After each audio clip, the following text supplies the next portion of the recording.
प्रश्नावली 6.2। आप लोगों को कल प्रश्न संख्या 1 और 2 बताया गया, जिसमें 2 नंबर का 1 नंबर बताया गया था और आपसे बोला गया था कि 2 का 2 और 3 बनाकर नहीं, जिसमें से आपसे 2 का 2 नंबर तो बहुत लोग बना लिए होंगे, लेकिन 2 का 3 नंबर सबसे दिक्कत होगा, सबको नहीं बना होगा।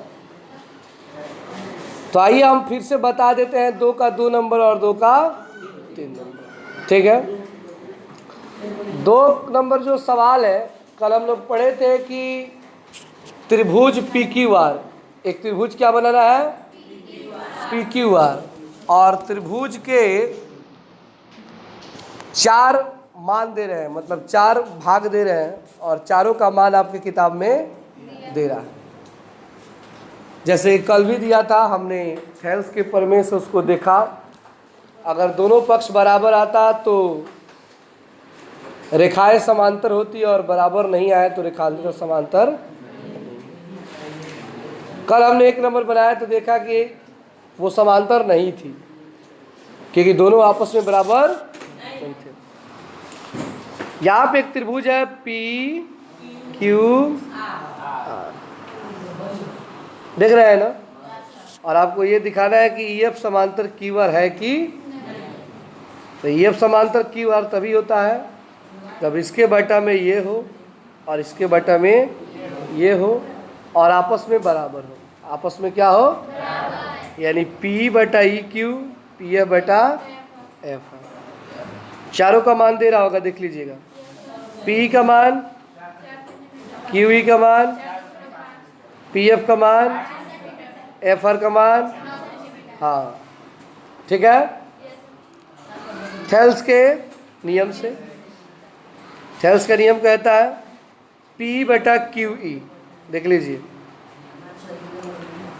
पी ई बटा क्यू ई कहिए चाहे ई क्यू कहिए, अब पी एफ बटा आर एफ कहिए चाहे एफ आर कहिए, ठीक है ना। तो यहाँ पर हमने लिख लिया पी बटा क्यू ई, अब पी एफ बटा, अब पी ई का मान दिख रहा है, पी ई का मान कितना है, पी ई का मान कितना है, तो यहाँ ऊपर क्या लिख दिए, अब क्यू ई का मान कितना है, तो ऊपर 4 और बटा में 4.5, फिर कह रहा है पी एफ का मान और आर एफ का मान। समझ गए बात को, आप तिरछा तिरछी गुणा करेंगे ऐसे, 4 नवा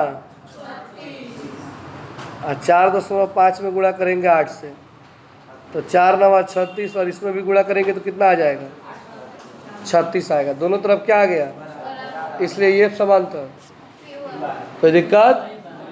अब थोड़ा सा यहाँ पे चलिए गुणा करके दिखा देते हैं, दशमलव वाला। 4 नवा कैसे गुणा में आ गया, ये है 45 और ये है 8 × 40 के हासिल, 8 चौका 32 और 4 360 आ रहा है ना, तो 4.5 है, दशमलव के बाद कई अंक है, तो इधर से 1 अंक के बाद क्या लगा देंगे, यहाँ पे दशमलव।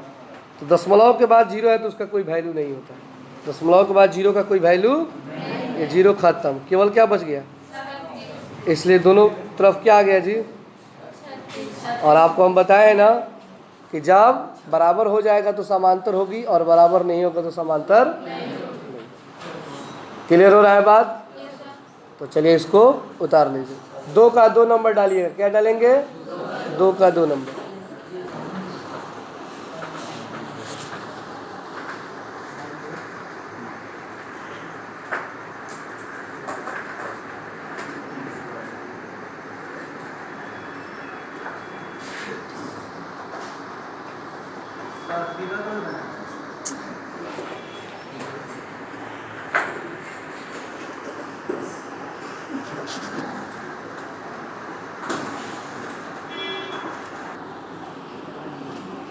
अब आइए हम लोग क्वेश्चन नंबर 2 का 3 नंबर समझते हैं। 2 का 3 नंबर जो है, ये सवाल थोड़ा सा इन दोनों से हट के है, ध्यान से अगर देखेंगे तब समझ में आएगा। इसमें मान दे रहा है पी क्यू, किसका मान दे रहा है? फिगर में अगर आप देखिए तो P से Q, P से PQ का मान कितना है?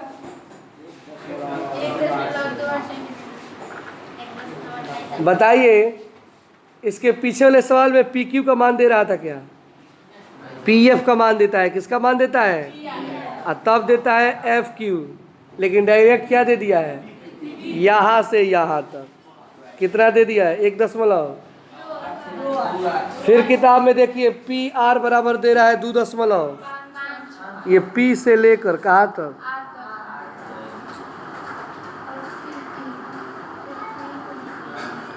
फिर दे रहा है PE का मान 0.18 और फिर देखिए PF का मान इसका दे रहा है, इसका दे रहा है, लेकिन नीचे वाले का दे रहा है? नीचे वाले का दिया है जी। तो फिर बाटा हम किसको करेंगे? पूरे वाले को बाटा थोड़े कर सकते हैं, आधा आधा होता तब ना बाटा करते। सवाल अलग है कि नहीं सबसे? इसके पहले वाले में आधा दे रहा था यहाँ से, और यहाँ से बाटा हुआ था, ये आधा भाग ऊपर आधा भाग नीचे, तो बाटा में कर देते थे, गुणा करके देख लेते थे। इसमें ऊपर वाला तो आपको दे रहा है ये, लेकिन नीचे वाला नहीं दे रहा है, लेकिन उसके जगह पर पूरा टोटल दिया। तो पहले हम नीचे वाला निकालेंगे। किसको निकालेंगे? तब फिर उसके परमे का यूज करके इसको बना, यहीं पे आके फंसता है। लेकिन सवाल को बनाने वाले क्या किए होंगे? डायरेक्ट इसके बटा में ये, इसके बटा में ये, 4 गो है तो 2 गो बटा में कर दिए होंगे। कितने लोगों को बराबर आ गया होगा तो लगा बन गया है सवाल। लेकिन आप लोग ध्यान नहीं दिए किसका मान दिया है, यही पे कंफ्यूज कर देगा। अब बहुत लोग यही गलती करते हैं, ध्यान नहीं देते हैं कि PQ दे रहा है कि PF दे रहा है। यहाँ पे PF नहीं, क्या दे रहा है? PQ PR दे रहा है, समझे? तो आइए पहले हम ये P से जो Q दिया है उसमें PE का मान कितना है?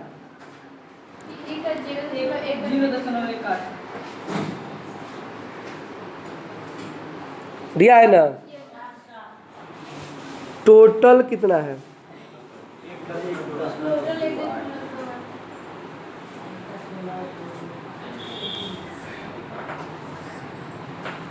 दिया है ना? अब आपको करना क्या है कि टोटल में से टोटल PE को घटा दो तो क्या बच जाएगा? मतलब कहने का अर्थ है कि आपके पास 20 रुपया है, कै रुपया है? उसमें से किसी को 10 रुपये देना है, तो दूसरे के पास कितना बचेगा? कैसे आया 10? आपने 20 में से 10 को घटाया तभी ना। इसमें भी वही काम। आपके पास एक भुजा है P से लेकर कहाँ तक, उसमें से PE आधा भाग आपको दिया है, लेकिन ये पता आपको, बस टोटल में से PQ में से PE को क्या करेंगे? घटा देंगे तो EQ निकलना है। बोलिए कोई दिक्कत इसमें? घटा दें, बोलिए कोई दिक्कत है? चलिए घटा के दिखा देते हैं। देखिए QE निकालना है, क्या निकालना है? तो QE निकालने के लिए PQ में से क्या घटाना होगा? तो PQ का मान, PE का मान, इसको अब घटाइए।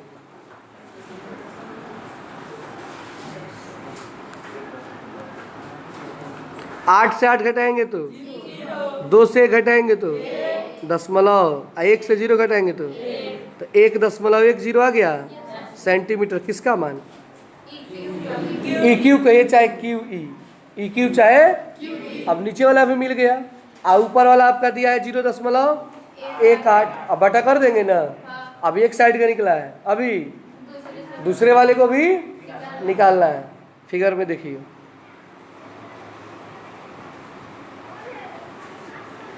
आपको निकालना है एफ आर। क्या निकालना है? तो पी आर में से, किस में से? पी आर में से पी एफ घटाना होगा। किसको? तो क्या निकल जाएगा? एफ आर निकल, उसी के तरह निकल जाएगा ना। तब बाटा कर देंगे, तब बाटा करेंगे। तो देखिए एफ आर या आर एफ निकालना है तो पी आर में से क्या घटाएंगे? P F. यहाँ पे 2.26 है पी आर का मान, और पी एफ का मान कितना है?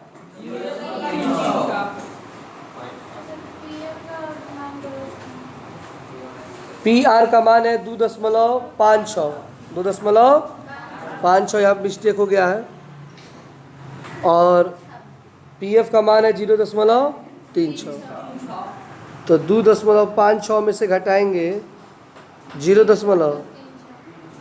तो 6 से 6 जाएगा, 5 से 3 जाएगा, और 2 से 0 जाएगा, तो 2.20। कितना आ गया?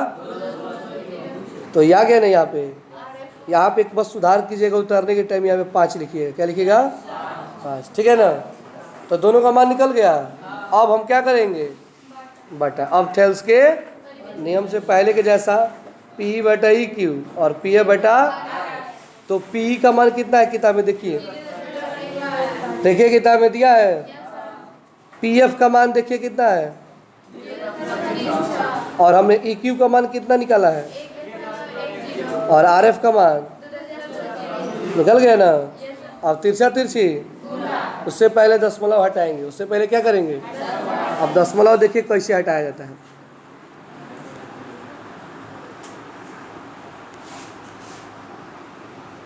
इसमें दशमलव के बाद कई अंक है?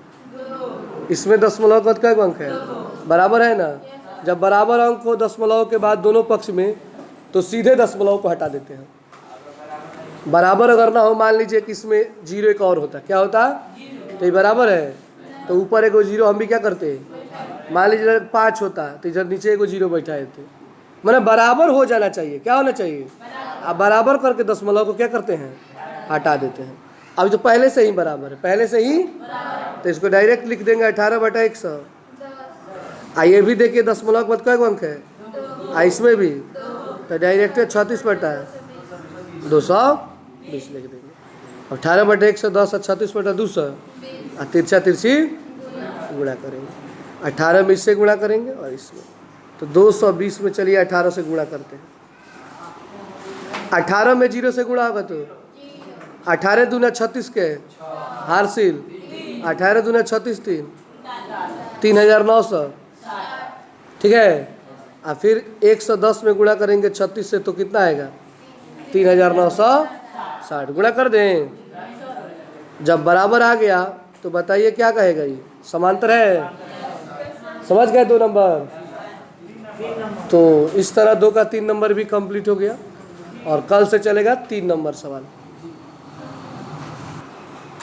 सबसे पहले आप लोग मान को सजाएंगे। क्या करेंगे? बताइए पीई का मान कितना है? पीई का मान है 0.1 सेंटीमीटर लगा लीजिएगा इसमें। ठीक है ना। ई क्यू का मान कितना निकाले हैं? 1.10। अब पी से क्यू तक टोटल कितना है? 1.2 है ना। इस तरह सजा देंगे। उसके बाद बताइए पी से आर तक कितना है?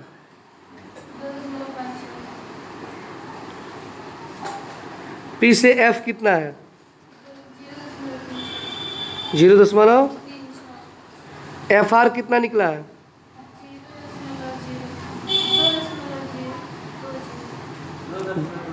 2.0। इस तरह सजा के सब में सेंटीमीटर लिखेंगे। क्या लिखेंगे? चलिए पहले इसको कीजिए तो।